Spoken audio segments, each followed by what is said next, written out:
Hello everyone and welcome back to my channel. आज की video के अंदर हम जो टॉपिक करने वाले हैं उसका नाम है डिडक्शंस। यहाँ पर हम कुछ इंपॉर्टेंट डिडक्शंस देखने वाले हैं जो कि एग्जामिनेशन पॉइंट ऑफ व्यू से इंपॉर्टेंट होती है और कहीं ना कहीं क्वेश्चंस के अंदर वो एक्चुअल में कवर्ड होती है।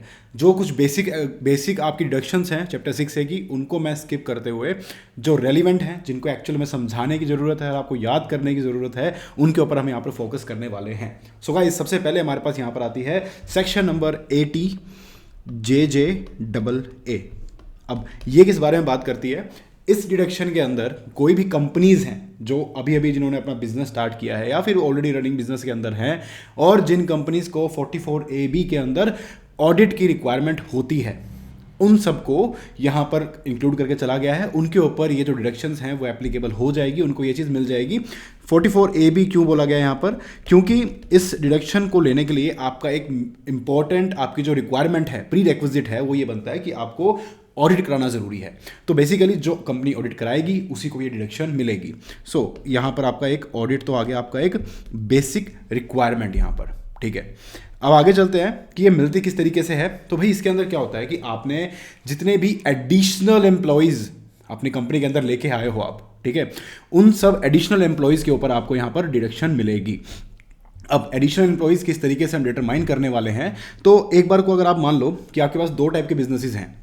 एक तो आया ऑलरेडी रनिंग बिजनेस आ गया आपका, ठीक है, एक आया आपका रनिंग बिजनेस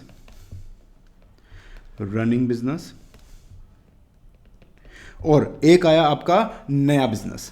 अब भाई देखो, जो नया बिजनेस होगा ना, उसमें तो सारे के सारे ही आपके एडिशनल एम्प्लॉयज़ होने वाले हैं क्योंकि सबके सब नए एम्प्लॉयज़ होंगे, ठीक है, ऑब्वियस सी बात है। रनिंग बिजनेस के अंदर जो आपने कंपनी के अंदर नए एम्प्लॉयज़ एक्चुअल में आपने हायर किए हैं, उनको हम लेकर चलेंगे और वो कंप्यूटेशन किस तरीके से होने वाली है। सो भाई सबसे पहले तो लेट्स सपोज आपकी कंपनी के अंदर 100 एम्प्लॉयज़ थे, ठीक है। अब आपने क्या किया, अपने 10 एम्प्लॉयज़ को निकाल दिया, तो माइनस हो गए यहाँ पर 10। उसके बाद आपने क्या किया, also during the same year आपने 10 नए एम्प्लॉयज़ को हायर कर लिया। तो भाई देखने में तो एडिशनल एम्प्लॉयज़ यहाँ पर आपके पास 10 आए हैं, लेकिन इन टोटलिटी अगर आप देखोगे तो आपके पास ईयर के बिगिनिंग में 100 एम्प्लॉयज़ थे और ईयर के एंड में भी आपके पास 100 एम्प्लॉयज़ ही हैं। तो क्या यहाँ पर आपको कोई एडिशनल एम्प्लॉयज़ नज़र आ रहे हैं? बिल्कुल भी नहीं। सो यहाँ पर डिडक्शन भी नहीं मिलेगी। डिडक्शन आपको किस केस में मिलेगी कि यहाँ पर 10 की जगह आपने 20 एम्प्लॉयज़ को हायर किया, यानी कि आपके पास 110 एम्प्लॉयज़ हुए एट द ईयर एंड और टोटल आपके पास एडिशनल एम्प्लॉयज़ जो आपने हायर किए वो हो गए आपके पास 10। तो इन 10 एम्प्लॉयज़ का आपको डिडक्शन मिल जाएगा। तो ये यहाँ पर आपको ध्यान में रखना है। अब ये चीज़ किस तरीके से होगी कि भाई जो आपने एडिशनल एम्प्लॉयज़ एम्प्लॉय किए उनकी आएगी एडिशनल कॉस्ट। एडिशनल कॉस्ट क्या होने वाली है कि भाई जितना भी आप उनको सैलरी या एमोल्यूमेंट्स पे करने वाले हो, that will be your additional cost, ठीक है। अब इस एडिशनल कॉस्ट के अंदर आपको 30% का, यानी कि ये जो आपने 10 एम्प्लॉयज़ आपने एडिशनली हायर किए, उस एडिशनली हायर्ड एम्प्लॉयज़ को आपने इस अमाउंट की सैलरी दी। अब इस सैलरी का 30% जो अमाउंट होने वाली है वो आपको एज ए डिडक्शन मिल जाएगा under section number 80 JJAA। But यहां तक ये चीज़ कंप्लीट नहीं होती है। कुछ कंडीशंस और हैं यहाँ पर, जिन कंडीशंस का आपको ध्यान में रखना है कि हमने अभी तक सिर्फ देखा कि एडिशनल एम्प्लॉयज़ होने चाहिए। एडिशनल एम्प्लॉयज़ को आप पे क्या कर रहे हो, हमें ये भी ध्यान में रखना है। तो भाई सबसे पहली बात तो जो आपने, आप जो बड़े एम्प्लॉयज़, आप CEOs को या बड़े बड़े एम्प्लॉयज़ को आप हायर करते हो तो उनकी सैलरीज करोड़ों में जाती है। तो गवर्नमेंट ऑब्वियस ही बात है यहाँ पर आपको करोड़ों का डिडक्शंस नहीं देने वाली है। डिडक्शन आपको सिर्फ उन एम्प्लॉयज़ के लिए मिलेगा जिन एम्प्लॉयज़ की सैलरी आपका 25,000 पर मंथ से ज़्यादा नहीं है, यानी कि अप टू 25,000 पर मंथ जिनकी सैलरी है, उनको ही additional employees for this section consider किया जाएगा। दूसरी बात, वो RPF में पार्टिसिपेट नहीं कर रहे हैं, यानी कि रिकॉग्नाइज प्रोविडेंट फंड के अंदर वो पार्टिसिपेट नहीं कर रहे हैं, तो उनको भी यहाँ, उनको ये भी कंडीशन यहाँ पर ध्यान में रखनी है। और उसके बाद एक एम्प्लॉयज़ ऐसे भी होंगे जिनका भाई आपका जो पूरा का पूरा कंसिडरेशन है वो कहीं गवर्नमेंट किसी स्कीम के तहत तो पे नहीं कर रही है कि भाई पैसा आपने गवर्नमेंट से ले लिया और गवर्नमेंट को जो टैक्स देना है वहाँ से भी डिडक्शन ले ली। तो ये दो चीज़ें आपको, दो बेनिफिट्स यहाँ पर आपको नहीं मिलेंगे। तो इस चीज़ का भी यहाँ पर ध्यान में रखना है। तो भाई गवर्नमेंट से आपके पास कोई पैसा नहीं आना चाहिए। तो ये तो हुई सैलरी से रिलेटेड आपकी कंडीशन। दूसरी कंडीशन ये आती है कि अगर बस अब आप देखो, किसी एम्प्लॉय को डिडक्शन लेनी है, वो थोड़े दिन के लिए किसी एडिशनल एम्प्लॉय को हायर करेगा, उस अमाउंट की डिडक्शन ले लेगा। ऐसा नहीं कर सकते आप। आपको डिडक्शन लेनी है तो उस एम्प्लॉयज़ का एक टाइम पीरियड है कि भाई उसने एटलीस्ट 240 डेज आपके यहाँ पर काम किया हो इस पूरे आपके साल के अंदर अंदर। तो ये आपकी पहली कंडीशन बनती है। दूसरी चीज़ आपके पास ये आती है कि अगर मान लो वो एम्प्लॉय फुटवेयर या फिर क्लोथिंग लाइन में है, ठीक है, तो वहां पर हम इसको सीजनल मानते हुए ये मान के चलते हैं कि चलो ठीक है यार, 150 डेज के लिए भी अगर आपने उसको हायर कर लिया तो यहां पर आपको पूरी की पूरी डिडक्शन यहां पर मिल जाएगी। अब एक बात सोच के देखो कि आपने सपोज आपने किसी को दिसंबर में हायर किया, तो यार इस साल में तो उसका जो ये डेज की लिमिट है वो पूरी नहीं हो पाएगी, बट अगले पूरे साल आपने उसको हायर करके रखा है, तो भाई उस केस के अंदर नेक्स्ट ईयर में आपका टाइम अगर पूरा हो जाता है उसका, तो उसको आपके लिए डिडक्शन के लिए वो एलिजिबल हो जाएगा, नेक्स्ट ईयर हो जाएगा। यहां पर उसको डिस्क्वालीफाई कंप्लीटली नहीं कर रहे हैं, बट हम पोस्टपोन कर रहे हैं कि अगले साल देखेंगे। अगर आपने अगले साल भी उसको एम्प्लॉय करके रखा तो आपको डिडक्शन यहां पर दे दी जाएगी। सो बेसिकली हमारे पास क्या क्या यहां पर आ गई कि भाई जो एम्प्लॉई है, जो एम्प्लॉई आ रहा है वो एडिशनल होना चाहिए, उसको जो पे कर रहे हो वो 25,000 पर मंथ से ज़्यादा नहीं होना चाहिए, आरपीएफ में उसको पार्टिसिपेट नहीं करना है, गवर्नमेंट से कोई पैसा रिसीव ना हो, उस पर आपको डिडक्शन नहीं मिलने वाला है। Minimum number of days 240 days और 150 डेज आपका यहां पर होना चाहिए। 150 डेज आपको याद रखना है। दो चीज़ों का दिया गया है, क्लोथिंग एंड फुटवेयर। अगर इस साल पूरा नहीं हो रहा लेकिन वो जो नंबर ऑफ डेज की लिमिट है वो अगले साल पूरी हो रही है, तो अगले साल में आपको वो डिडक्शन यहां पर मिल जाएगा। आप कंप्लीटली डिस्क्वालीफाई यहां पर नहीं कर रहे हो। तो भाई इन चीज़ों का आपको ध्यान में रखना है, ठीक है। और एक चीज़ जो आपको मैंने स्टार्टिंग में बताई ही दी थी कि भाई आपको यहाँ पर ऑडिट कराना मैंडेटरी है। बिना ऑडिट के आपको यहाँ पर ये चीज़, क्योंकि आपने भाई कितनी सैलरी दी है आपको ऑडिट करनी पड़ेगी, तभी आप उसको दिखा के प्रूव कर पाओगे और उसी बेसिस पे आपको यहाँ पर डिडक्शन मिल पाएगी, ठीक है। अगला चलते हैं, आगे आता है एक ATLA। ATLA ये किस बारे में बात करता है? ATLA के अंदर हमारे पास आते हैं ऑफशोर बैंकिंग यूनिट, SEZs के अंदर जो आपकी लेट सपोज किसी भी बैंक की ब्रांच है, किसी भी शेड्यूल्ड बैंक की ब्रांच है वहां पर, ठीक है, शेड्यूल्ड बैंक की ब्रांच है, या फिर आपके पास वहां पे आता है ऑफशोर बैंकिंग यूनिट SEZ के अंदर, या फिर आपका आता है IFSC में कि भाई SEZ में लोकेटेड है या IFSC में लोकेटेड है ऑफशोर बैंकिंग यूनिट या फिर किसी शेड्यूल्ड बैंक की ब्रांच। तो इनको यहां पर डिडक्शन मिलेगी। और ये डिडक्शन किस तरीके से मिलेगी कि भाई अगर मैं बात करूं बैंक की ब्रांच की या फिर ऑफशोर बैंकिंग यूनिट की, तो भाई पहले तो होता था यहां पर कि पहले 5 साल 100%, 5 ईयर्स, और अगले 5 साल 50%, लेकिन 2023-24 प्रीवियस ईयर से यहाँ पर ये चीज़ ऐड बढ़ के 100% हो गई है। और IFSC की भी 100% आपके यहाँ पर डिडक्शन मिल जाती थी। किस चीज़ की? जो आपकी इनकम है उस चीज़ की, ठीक है। तो यहाँ पर ये अगर कंडीशंस आप सेटिस्फाई करते थे तो यहाँ पर ये चीज़ मिल जाती थी, ठीक है। उसके बाद आता है हमारे पास कि भाई deduction allowed for the previous year in which permission under bank किस ईयर से।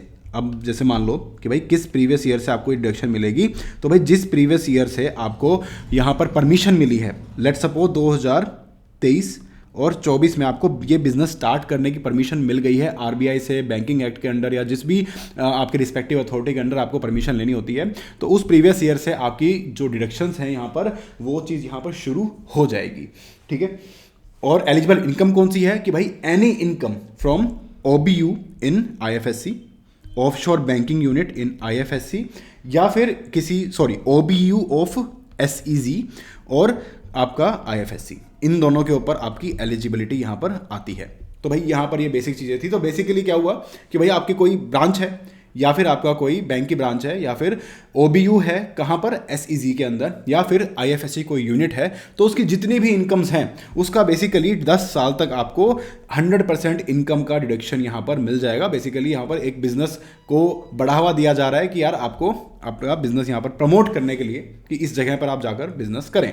तो इस तरीके से ये चीज़ यहाँ पर हो जाएगी। आगे चलते हैं, हमारे पास आता है ATQQB एंड ATRRB।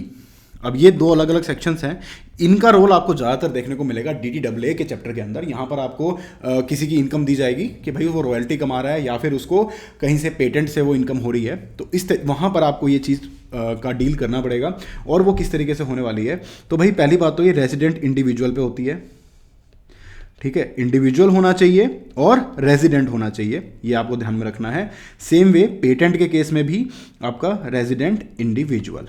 यहां पर मैं बात कर रहा हूं आपसे रॉयल्टी के बारे में, और यहां पर हम बात कर रहे हैं पेटेंट की। तो ये दो चीजें यहां पर आपके सामने आ जाती है।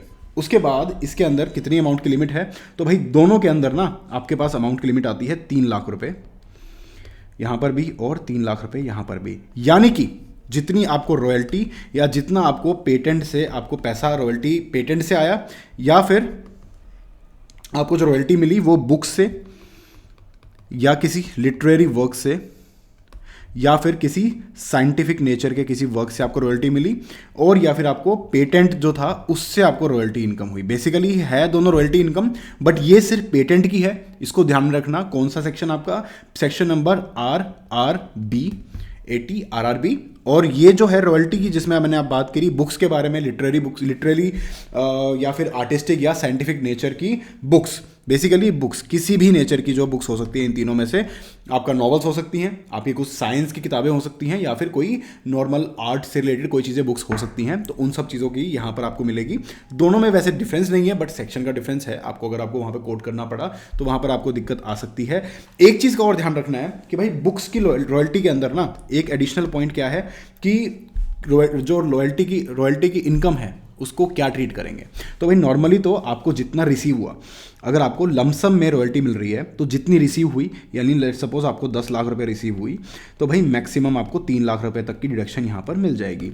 लेकिन अगर मान लो वो लमसम में नहीं है, किसी और मैनर में है, तो भाई जितनी भी उस बुक की सेल हुई है, ठीक है, वो बुक की सेल जितनी भी हुई है उस सेल का सेल ऑफ बुक, तो बिजनेस लाइन के हिसाब से अज्यूम करके चलेंगे कि आपको 15% उस सेल की, यानी कि अगर 100 रुपये की बुक बिक रही है तो भाई आपको हम मान के चलते हैं कि 15 रुपये तो रॉयल्टी मिल ही रही होगी, तो 15 रुपये आपको मैक्सिमम यहाँ पर अलाउ किया जाएगा, ठीक है।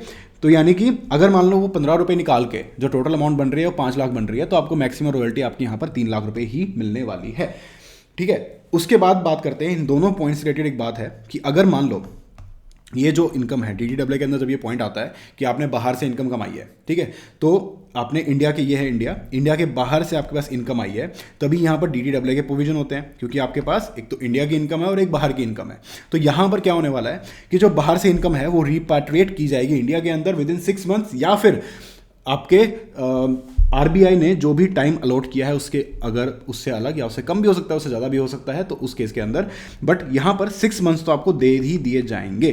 ज़्यादा टाइम भी हो सकता है अगर RBI ने वो चीज़ अलाउ की हुई है तो ये हुआ हमारा DDAA के लिए पॉइंट। और एक एडिशनल बहुत बेसिक सी चीज़ें हैं। एक आता है आपके पास सेक्शन नंबर 80 TTA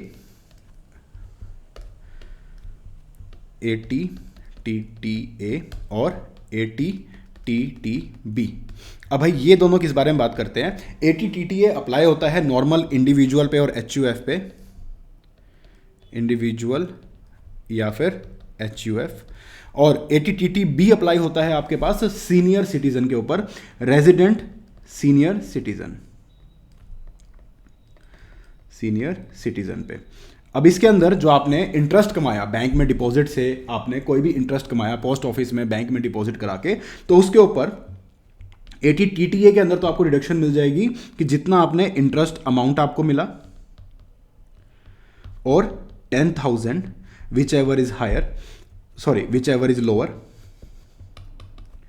या फिर अगर मैं बात करूं रेजिडेंट सीनियर सिटीजन की, तो भाई इंटरेस्ट अमाउंट आपको जितना भी मिला, या फिर 50,000 रुपये विच एवर इज लोअर, ये आपको यहां पर डिडक्शन मिल जाएगी।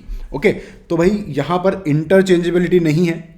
अगर आप सीनियर सिटीजन हो तो आपको यही लेना होगा, और अगर आप ये हो तो आप सीनियर सिटीजन की तरह ऑब्वियसली 50,000 वाली नहीं ले सकते हो। तो ये दो अलग अलग पॉइंट्स हैं, ये भी आपको DDAA के चैप्टर के अंदर ज़्यादा देखने को मिल सकती है। सो गाइज यहाँ पर हमने 1 2 3 4 मेजर आपने जो डिडक्शंस थी जिनके अंदर एक्चुअल में कुछ समझने वाली चीज़ें थी वो हमने कर ली है। बाकी आपके लिए बेसिक चीज़ें हैं जो आप IPCC के टाइम से या इंटर के टाइम से भी पढ़ते हुए आ रहे हो, तो आपको इसके अंदर कोई इशू नहीं होने वाला है। सो इस वीडियो में गाइज इतना ही। आई होप आपको ये वीडियो अच्छी लगी है। अगर अच्छी लगी है तो लाइक करें, सब्सक्राइब करें, and thank you for watching.